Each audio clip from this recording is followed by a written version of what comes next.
Buenas tardes a todos. Eh, ya os he dicho en clase que vosotros habéis tenido cierta suerte en el sentido de que tanto Pedro como yo somos especialistas, llevamos mucho tiempo trabajando en representación del conocimiento y razonamiento avanzado y por lo tanto pues la materia nos la sabemos muy bien. Pero es que aparte sabemos otras cosas y en concreto en mi caso pues me gustaría daros una visión global de algunos temas que son una, digamos, una mezcla de técnicas y de teorías y de aspectos prácticos también, que nos hacen enriquecer el mundo de la inteligencia artificial. Quizá los dos últimos seminarios, he preferido dar dos seminarios finales, sacrificando el tema de redes bayesianas, que es básicamente una extensión del método bayesiano, que podéis mirar cuando queráis, hay mucha bibliografía al respecto. Pero quería daros dos seminarios que podrían pareceros extraños, pero que vais a ver que tienen una importancia relativamente grande en el mundo de la inteligencia artificial. Supone relacionar muchos conceptos. Voy a tratar de ser lo más claro posible, aunque, repito, los seminarios son un poco fuertes, ¿sí? Un poco fuertes. En el primero de ellos vamos a hablar de entropía, teoría de la información e inteligencia artificial desde una perspectiva de especulación. Esto fue un trabajo que se me ocurrió hace mucho tiempo, pero voy a tratar de explicar cosas tan sencillas como el concepto de bit, por ejemplo. Vamos a considerar n posibilidades que son equiprobables a priori, estas n de aquí, y entonces esto representa el dominio de mi problema. A medida yo voy incorporando información, el conjunto de posibilidades se me reduce, porque hay algunas que son incompatibles con el conocimiento, como habéis visto en los distintos modelos de razonamiento automático que os he enseñado en clase. Hasta que al final obtenemos, a medida vamos incluyendo la información, algo concreto, que puede ser una solución, varias soluciones o ninguna solución. El aspecto que quiero enfatizar es que si n es grande, la información debe aumentar para pasar de n a 1, que sería la situación ideal. Y, por definición, se define la cantidad de información I como k, que es una constante, por el logaritmo neperiano del número de posibilidades equiprobables. Pero esta información hay que meterla en contexto. La información es propiedad aditiva.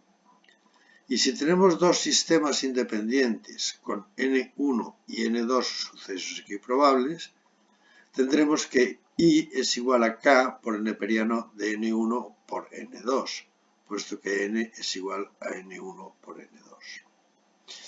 Cuando llevamos esta expresión a la cantidad de información que he definido antes, resulta que por la propiedad de los logaritmos neperianos, k neperiano de n1 por n2 es igual a k neperiano de 1 más k neperiano de 2, es decir, la suma de las informaciones independientes. Lo que quiero que veáis es que las cosas encajan muy bien cuando uno tiene un poco de imaginación. Y la constante k está determinada por la unidad de información. Esto lo veremos después cuando hablemos de redes neuronales. Ahora bien, si yo tengo n símbolos relacionados con estas n posibilidades a priori, ¿cuántos estados equiprobables puedo representar? Bueno, la respuesta es obvia. N es igual a 2 elevado a n en un razonamiento booleano. Si n es igual a 3, tenemos A, B y C posibilidades, tenemos las situaciones de no A, no B, no C, no A, no B, C, no A, B, no C y así sucesivamente. Por lo tanto, sustituyendo en la expresión de cantidad de información que era igual a k por el neperiano de n, tenemos que esto es igual a k por el neperiano de 2 elevado a n minúscula, que es igual a k por n minúscula por el neperiano de 2. Luego, si yo saco la n fuera, puedo decir que I es igual a N por paréntesis K neperiano de 2. Si yo quiero que mi cantidad de información sea igual al número de símbolos que tengo que hacer que K por neperiano de 2 sea igual a 1, con lo cual tenemos que K es igual a 1 partido por el neperiano de 2. Obviamente, entonces I es igual al neperiano de n grande partido por el neperiano de 2, que es igual al logaritmo en base 2 de n, que es igual a n. Y esto no es más que la definición de bit. Por lo tanto, no hay nada extraño. Los bits salen como consecuencia de definir un concepto tan sencillo como la cantidad de información.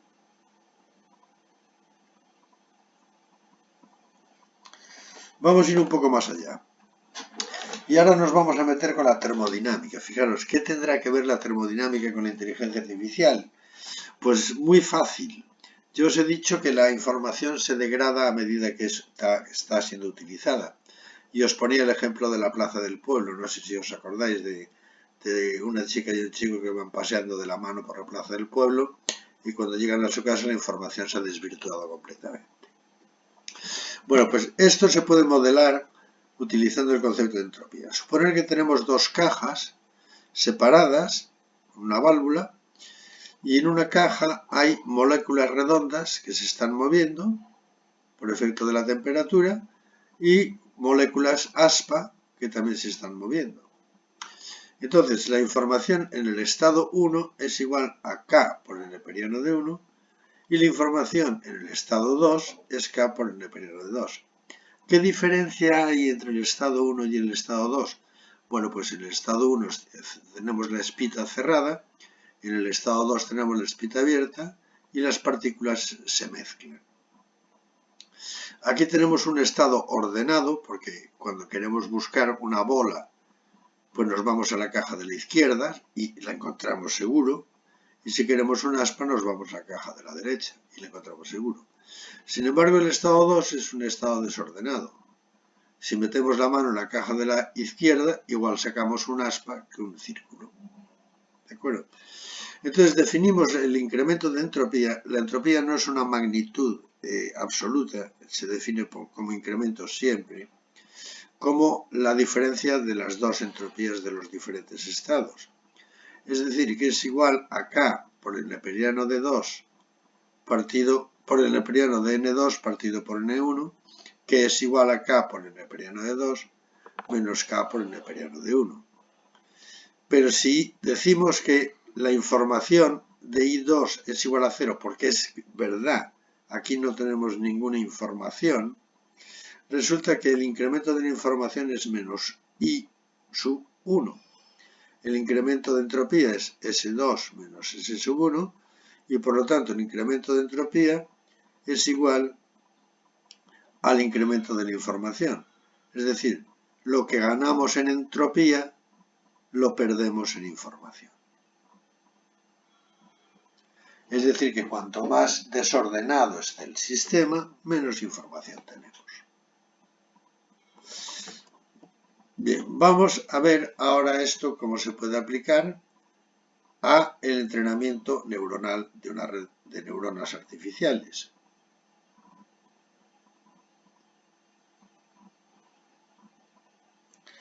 El entrenamiento neuronal de una red es un proceso que modifica los pesos sinápticos, de forma que al final la aplicación de una serie de entradas produce un conjunto de salidas esperado. Tenemos una neurona I, tenemos una neurona J, el estado de la neurona I es S sub I, el estado de la neurona J es S sub J y tenemos un peso sináptico. Vamos a entrar a esta red. Esto se parece mucho a la teoría de control que os he explicado. Si queremos controlar un sistema físico, tenemos un sistema de control que actúa sobre el sistema. Para ello necesitamos saber la variable de salida del sistema con el medidor, comparamos con una referencia y obtenemos una señal de error. ¿Qué problemas tiene esto? Pues en primer lugar, caracterizar el sistema. En segundo lugar, diseñar un algoritmo de control adecuado y lograr la estabilidad del sistema ante cambios en la entrada. Y esta estabilidad se puede lograr por un proceso de primer orden o por un proceso de segundo orden, como también vimos en clase. Como métodos genéricos de entrenamiento neuronal tenemos dos procedimientos básicos y los demás son variaciones sobre ellos. El primero es un procedimiento determinístico, que es un procedimiento de ajuste de los pesos de la red de neuronas paso a paso, que considera, en primer lugar, los correspondientes valores de los pesos en un momento dado, los valores de las entradas, los correspondientes valores de la salida y los valores deseados en las salidas, por ejemplo, el perceptrón.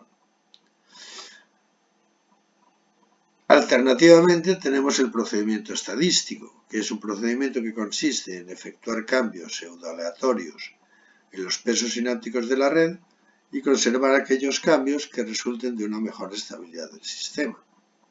Para ello hay que aplicar un conjunto de entradas y encontrar las salidas correspondientes.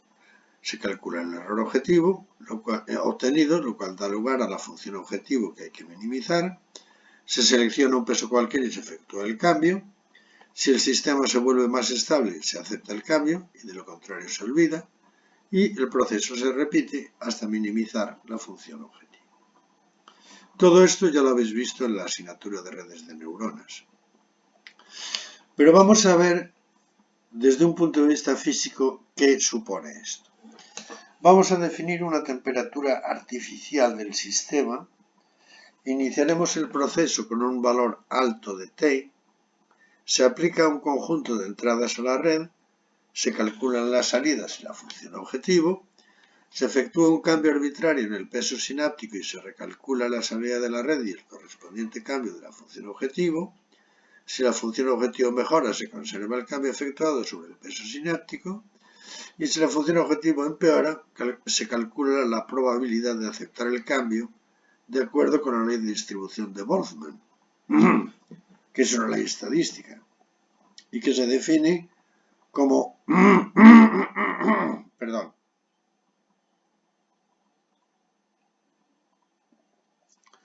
la probabilidad de aceptar el cambio de la función objetivo es igual a e elevado a el cambio menos el cambio partido por kt, en donde k es la constante de Boltzmann, que tiene unas dimensiones, y T es la temperatura artificial de la red.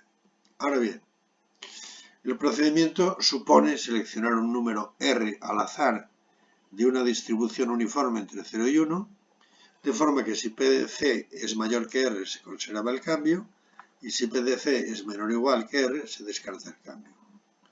Esto se hace así porque si tenemos la función objetivo de esta forma, puede ocurrir que el sistema caiga en un mínimo local.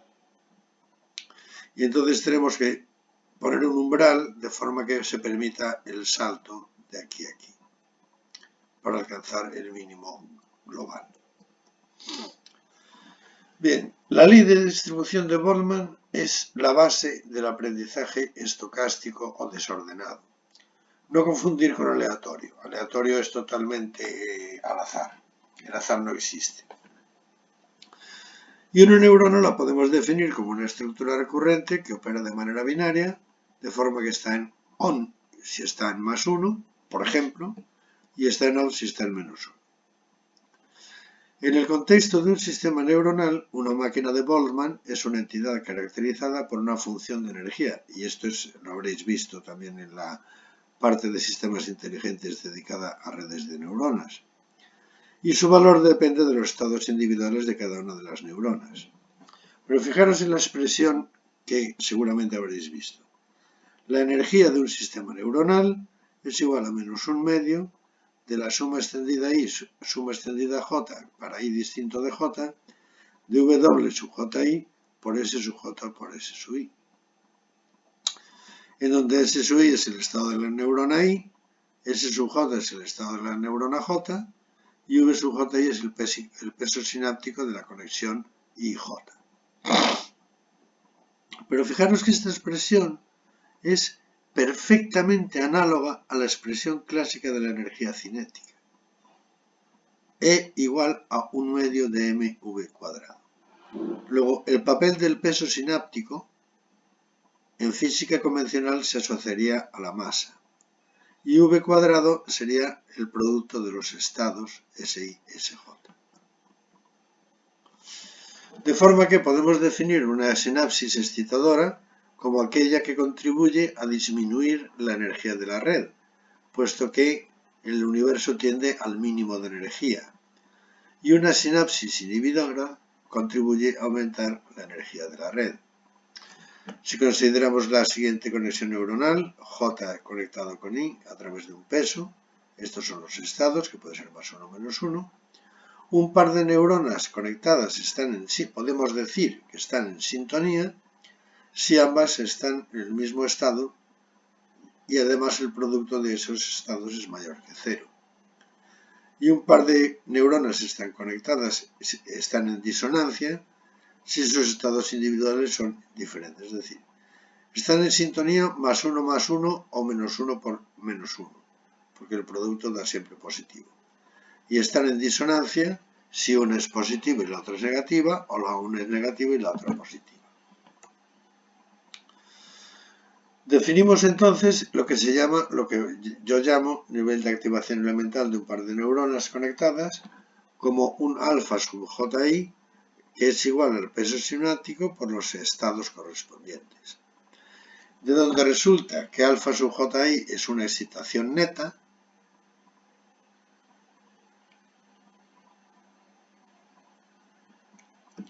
cuando el par de neuronas conectadas está en sintonía y la sinapsis es excitatoria.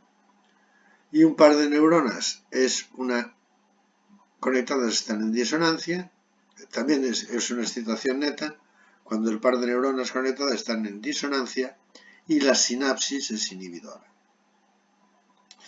porque mantiene los signos. Alternativamente, alfa sub JI es una inhibición neta cuando el par de neuronas conectadas está en sintonía y la sinapsis es inhibitoria, o cuando el par de neuronas conectadas está en disonancia y la sinapsis es excitadora.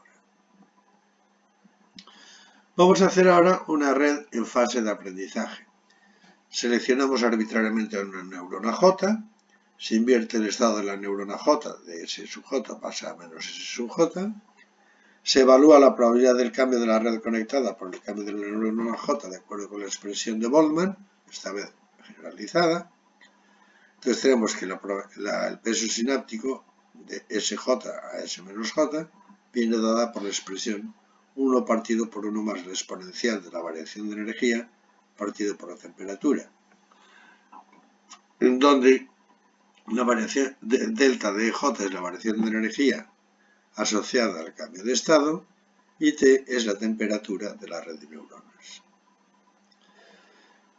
Temperatura que ya veremos lo que significa, pero a priori el proceso se repite hasta que el sistema se encuentre en un estado de equilibrio térmico. Es decir, que una nueva modificación o iteración no produce una modificación en la probabilidad de cambio de la neurona. El sistema no mejora y la probabilidad de cambio está minimizada. O lo que es lo mismo, tiene todo la misma temperatura. Preguntas que nos hacemos. ¿Qué es la energía de una red de neuronas? ¿Qué es la temperatura de una red de neuronas? ¿Qué es una situación de equilibrio térmico? ¿Qué quiere decir minimizar la probabilidad de cambio? ¿Podemos cuantificar la magnitud de una variación estocástica? ¿Cómo evoluciona siempre cualquier sistema físico, o mejor dicho, cómo tiende a evolucionar? En definitiva, todo esto se resume en la pregunta ¿qué es el aprendizaje? Y cuáles son los límites del aprendizaje. Y volvemos a la termodinámica.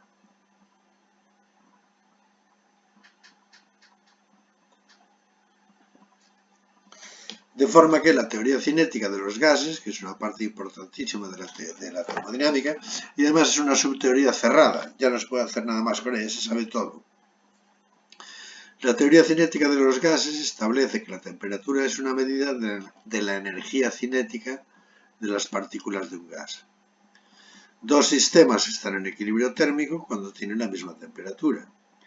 Como cada partícula de un gas se mueve con una velocidad propia, cada una de ellas individualmente está en un nivel energético diferente.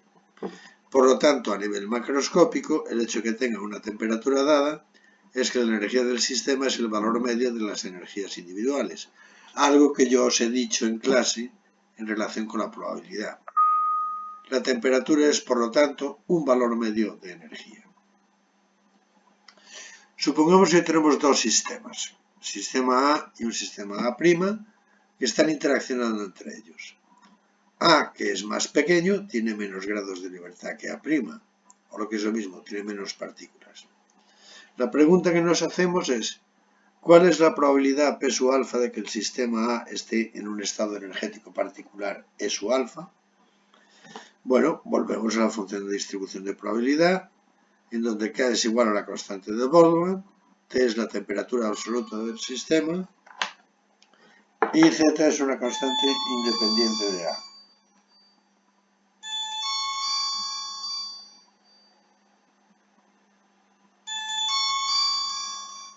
Y esto tiene que ver con la probabilidad de alfa, que es 1 partido por Z, por la exponencial de E de menos E sub alfa partido por KT.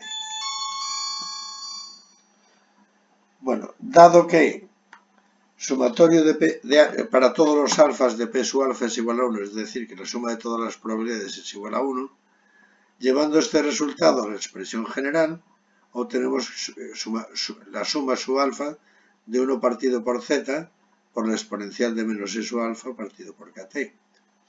Es decir, que 1 es igual a 1 partido por Z, esto lo sacamos fuera, de la suma extendida alfa de la exponencial de menos E sub alfa partido por KT. Luego Z es igual a la suma extendida alfa de la exponencial de menos E sub alfa partido por KT. Y para un estado determinado, la probabilidad de cambio es la exponencial de menos E sub alfa partido por KT, partido por la suma extendida alfa de la exponencial de menos alfa partido por KT, que coincide con la probabilidad de beta, cambiando los subíndices. Por lo tanto, si el sistema está en equilibrio térmico, la temperatura T es constante y podemos simplificar la expresión de esta forma. La suma extendida alfa de la exponencial de menos E sub alfa partido por KT es igual a la suma extendida beta de la exponencial de menos E sub beta partido por KT. Como la suma se extiende a todos los posibles estados del sistema, podemos dividir P sub alfa entre P sub beta, que nos da la exponencial del incremento de energía en alfa partido por KT.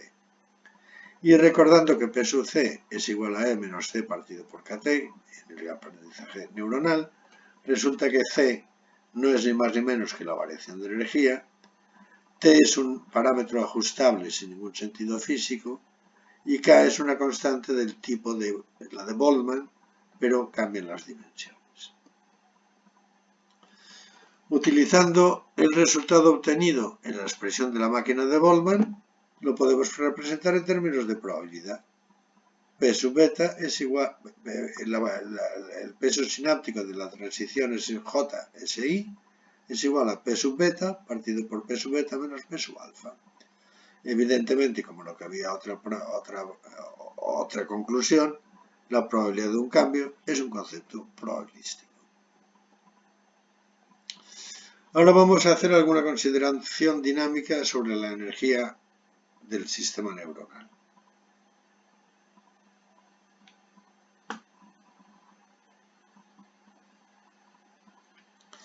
Vamos a definir la energía libre del sistema termodinámico como F es igual a menos KT neperiano de Z, que según hemos visto antes es igual a menos KT por el neperiano de la suma extendida alfa de la exponencial de menos E sub alfa partido por KT. Y vamos a considerar a los dos sistemas anteriores, A y A', que están intercambiando energía uno con el otro en forma de calor. Y por la segunda ley de la termodinámica sabemos que S es igual a K neperiano de Z más la energía media partido por la temperatura.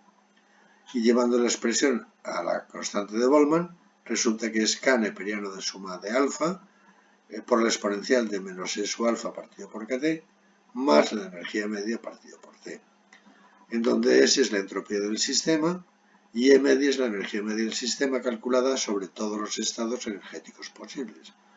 Y esta expresión os debe de sonar. Es el concepto de valor medio que os expliqué en clase. Claramente, la temperatura por la entropía es KT por el neperiano de Z más la energía media, pero como KT por el neperiano de Z es igual a menos la energía libre, resulta que la temperatura por la entropía es igual a la energía libre menos, perdón, a la energía media menos la energía libre, de donde se deduce que F es igual a la energía interna del sistema menos T por la entropía. Y esta es una expresión muy importante que relaciona macroscópicamente la energía media de un sistema con la entropía a partir del primero y el segundo principio de la termodinámica. De forma que un sistema tiende espontáneamente al mínimo de energía, un sistema tiende espontáneamente al máximo de entropía y un sistema debe evolucionar hacia el mínimo de la energía libre. Si recordamos además la expresión anterior, resulta que S es igual a K por el neperiano de Z más la energía media partido por T. Ahora vamos a ver qué tipo de variable es S, desde el punto de vista del aprendizaje, y cuál es su naturaleza.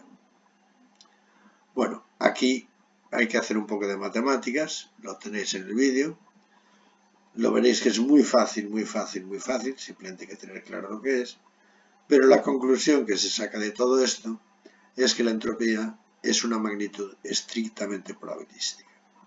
Cuantos más estados posibles tengamos, mayor será la entropía. Y además, Z no puede ser cero. Simplemente sustituyendo el valor de Z igual a cero en la expresión de la energía, llegaremos a la conclusión de que la energía del estado alfa es igual a infinito, lo cual no puede ser.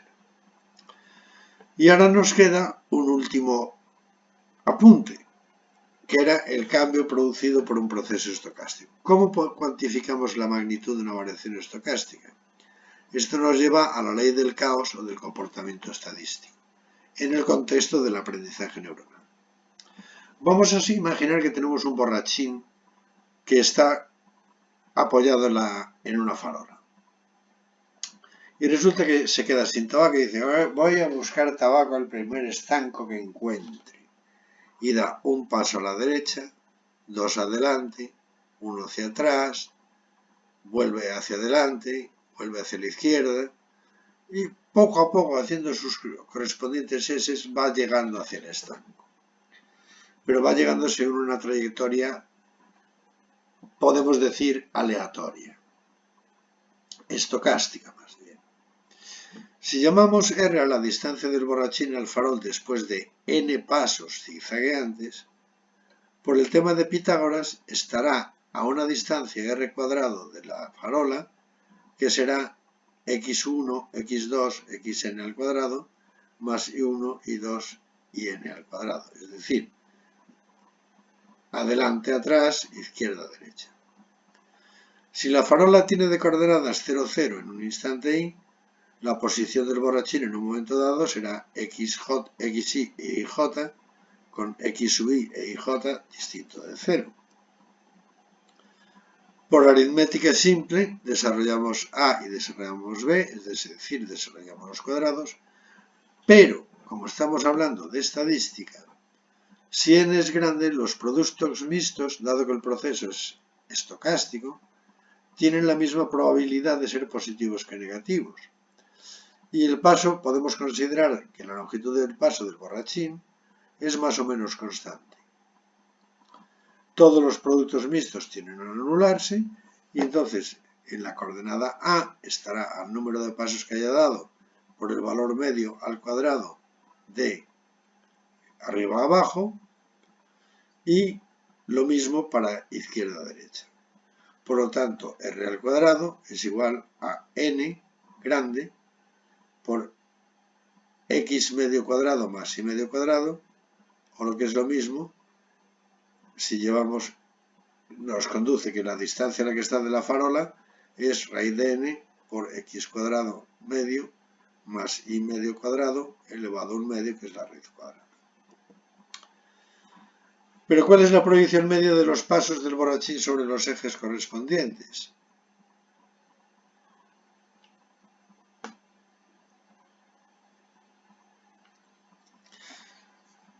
Dado que el sistema que hemos elegido es ortogonal, es decir, forma un ángulo recto, y como el movimiento es estocástico, los valores medios son precisamente 45 grados en cualquier dirección.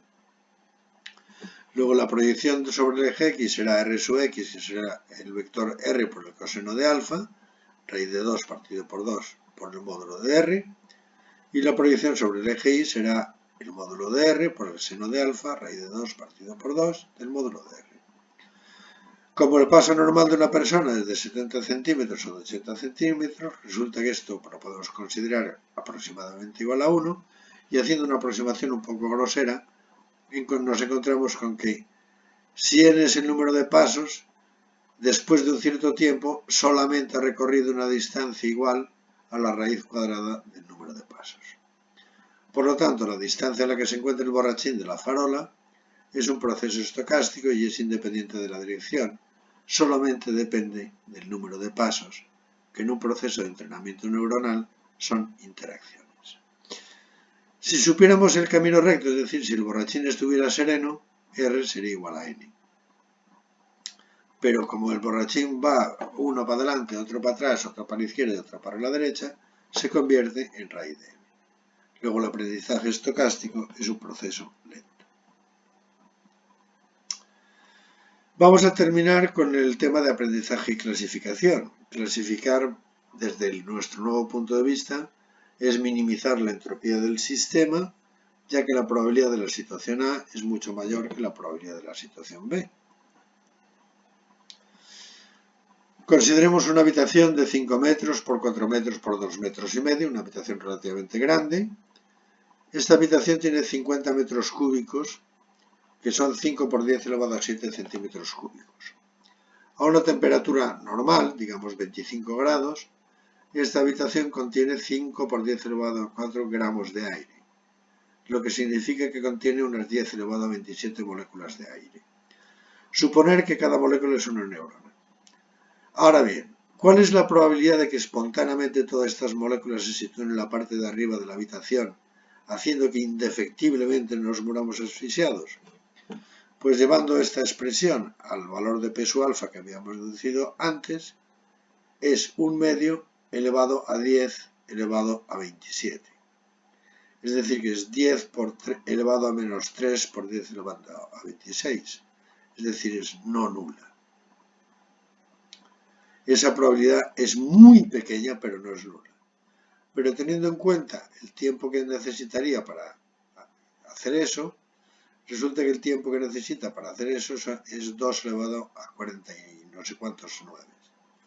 Teniendo en cuenta que la edad del universo es 10 elevado a 17, podemos estar tranquilos que no nos vamos a morir asfixiados. Bien, por lo tanto, el aprendizaje espontáneo está casi prohibido por la termodinámica. Por lo tanto, si queréis aprender algo, debéis de estudiar, tenéis que gastar energía. Hay un límite teórico para el aprendizaje y la respuesta está en la mecánica cuántica, por las indeterminaciones cuánticas de Heisenberg, de las cuales ya os he hablado. Y también os he hablado del clasificador simple, que es este de aquí, que siempre viene afectado de la incertidumbre de la mecánica cuántica. Y con esto terminamos este primer seminario, que espero que os haya resultado interesante. Muchas gracias.